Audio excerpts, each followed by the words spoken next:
नमस्कार मित्रों, मेरे स्पिरिचुअल कनेक्ट पे आप सभी लोगों का हार्दिक अभिनंदन है। आज मैं आप लोगों को बताने वाली हूँ कि कैसे मुनि लोमस ने कागभुसुंडी जी को कौवा बनने का शाप दे दिया था और कैसे भगवान राम की कृपा से उन्होंने मुक्त होने के लिए भी बोला, लेकिन वो बोले कि इस शरीर से मुझे भगवान राम का दर्शन हुआ है, आपसे हमने कथा सुनी है, तो हम काग के ही शरीर में रहना चाहते हैं।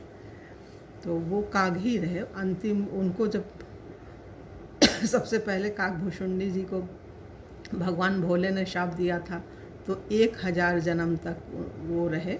अंतिम जन्म जो है ब्राह्मण का था, तो ब्राह्मण जन्म ने वो उनसे वाद विवाद करने लगे। वो बोलते थे कि निर्गुण ब्रह्म ज़्यादा सही है, इनकी सुनो, इन्हीं का। और वो बोलते थे नहीं, सगुण भक्ति सुनाइए, सगुण भगवान के बारे में बताइए। तो इससे वो नाराज़ होकर के उन्होंने उनको शाप दे दिया था। तो इस बारे में मित्रों, तो इसको ध्यान से सुनिए। ये उत्तरकांड में है मित्रों। उत्तरकांड ज्ञान से भरा हुआ कांड है। इसको आप लोग सुनिए, पढ़िए बार बार, तो फिर एक नया अर्थ मिलेगा और ज्ञान की प्राप्ति होगी उसमें। तो मुनि लोमस ने मुझे अनेकों प्रकार से निर्गुण ब्रह्म का उपदेश दिया। कागभुसुंडी जी गरुण जी से ये चीज़ बता रहे हैं, ये कथा सुना रहे हैं। मुनि लोमस ने मुझे अनेकों प्रकार से निर्गुण ब्रह्म का उपदेश दिया। तब मैं उनके चरणों में सिर नवाकर श्री रामचंद्र जी की सगुण उपासना विधि बताकर निर्गुण ब्रह्म का उपदेश करने का निवेदन किया। यह सुनकर मुनि ने अनुपम हरिकथा कहकर सगुण मत का खंडन करके निर्गुण का निरूपण किया। तब मैंने सगुण निरूपण के लिए बड़ा उत्तर प्रत्युत्तर वाद विवाद करने लगे। तब मुनिवर क्रोधपूर्वक निर्गुण मत का निरूपण करने लगे। यह देखकर मैं अनुमान करने लगा कि द्वैत बुद्धि वाले लोगों को क्रोध होता है और अज्ञानियों को ही द्वैत बुद्धि होती है। माया के वश में रहने वाला परिच्छिन्न जड़ जीव ईश्वर के समान नहीं हो सकता है। तो उन्होंने जब क्रोध आया, तो ये थोड़ा सा सुन लीजिए मित्रों इसको। 60 स्वपक्ष, अब वो बोल रहे हैं मुनि लोमस जी, 60 स्वपक्ष तव हृदय विशाला, सपति हो ही पंछी चंडाला, लीन शाप में शीस चढ़ाई, नहीं कछु भय न दीनता आई, तुरत भयउ में काग तब पुनि पुनि, मदनी सिरु नाई, सुमिर राम रघुवंश मणि, हर्षित चले उड़ाए। ये थोड़ा सा हिंदी में भी और मित्रों इसका सुन लीजिए।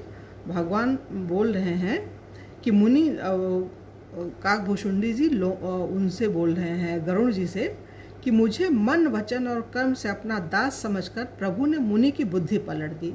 लोमश मुनि की बुद्धि भगवान राम ने पलट दी और उनसे श्री राम मंत्र दिलाया और उन्होंने ही हमें राम मंत्र दिया। इतना शाप वाली बात बोल दिए, सब कर दिए, लेकिन फिर भी उनको दया आई भगवान की कृपा से, उन्होंने हमें राम मंत्र दिया। मुनि ने प्रसन्न होकर मुझे बाल रूप श्री राम का ध्यान करने को कहा।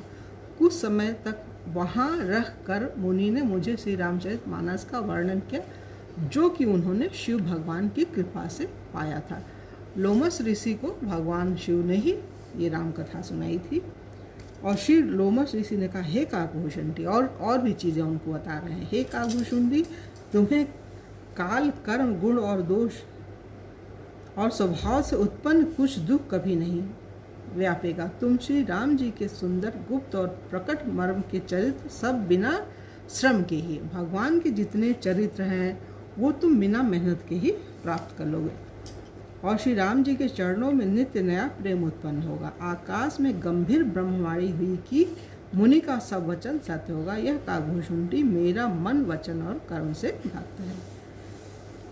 हे गरुण जी, कागभुसुंडी जी बोल रहे हैं, हे गरुण जी, आकाशवाणी सुनकर गुरु जी से अनुमति प्राप्त करके प्रसन्नता पूर्वक मैं इस आश्रम में 27 कल्पों से रहते हुए 27 कल्प उसे रहते हुए चतुर पक्षियों को श्री रघुनाथ जी के गुणों को सुनाता हूँ। जब जब अवधपुरी में श्री रघुनाथ जी भक्तों के हित के लिए मनुष्य शरीर धारण करते हैं, तब तब मैं वहाँ जाकर उनकी बाल लीला देखकर उनके शिशु रूप को हृदय में धारण कर पुनः इस आश्रम में वापस आ जाता हूँ।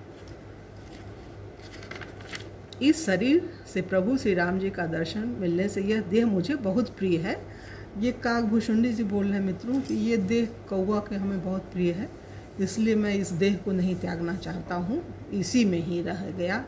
और मुनियों संतों का भी सबका हमको आशीर्वाद मिला। भगवान की भक्ति करने के लिए अगर मानव देह लीजिए तो उसमें द्वैत आ जाता है, तो वो चीज़ ज़्यादा उनको उपयुक्त नहीं लगी होगी काकभूषुंडी जी को, क्योंकि ब्राह्मण तो थे ही, अंतिम जन्म में वो ब्राह्मण बने थे। भगवान भोले ने जब सबसे पहले तो वो शूद्र थे, वहाँ पे जन्म हुआ था उनका अयोध्या जी में, वहाँ से यहाँ आए उज्जैन। तो उज्जैन में वो सेवा करते थे, कपटपूर्ण सेवा कर रहे थे। तो भगवान भोले ने शाप दिया था, तो तुम्हारा 1000वें जन्म में तुम ब्राह्मण बनोगे, फिर तुम्हें शाप से मुक्ति मिलेगी, इस तरह से। तो अंतिम जन्म उनका वो था ब्राह्मण का। ब्राह्मण के बाद लोमश मुनि ने उनको शाप दिया, तो कौवा बन गए। कौवा के बाद वो काकभूषुंडी ही बन के रहे, वो फिर मानव और ये नहीं, और उनकी मृत्यु भी नहीं होती। सबसे बड़ी चीज़ है, संसार का पूरे विश्व का प्रलय हो जाता है और काकभूषुंडी जी जहाँ सुना रहे होते हैं, वो अपना सुनाते हैं, वहाँ पे कोई प्रलय नहीं व्यापता है। ये चीज़ है मित्रों। तो भगवान की भक्ति से आदमी कुछ भी प्राप्त कर सकता है, भगवान को ही प्राप्त कर सकता है। तो वो भगवान को प्राप्त है वो कौवा हो करके। चांडाल कौवा को सबसे चांडाल अच्छा नहीं माना जाता, पक्षियों में जो है सबसे निम्न स्तर का वो है पक्षी कौवा। तो उन्होंने जब भक्ति प्राप्त कर ली, अगर मानव चाहे मित्रों तो ज़रूर प्राप्त कर सकता है। तो हम चाहते हैं आप लोग भी पढ़िए, उत्तरकांड में भक्ति से भरा हुआ ये कांड है।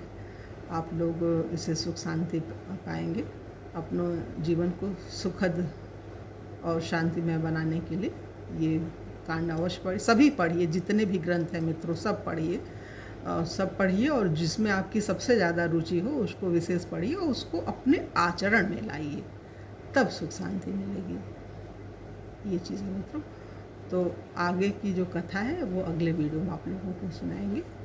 तब तक के लिए जय हिंद, जय भारत, ओम शांति, ओम शांति।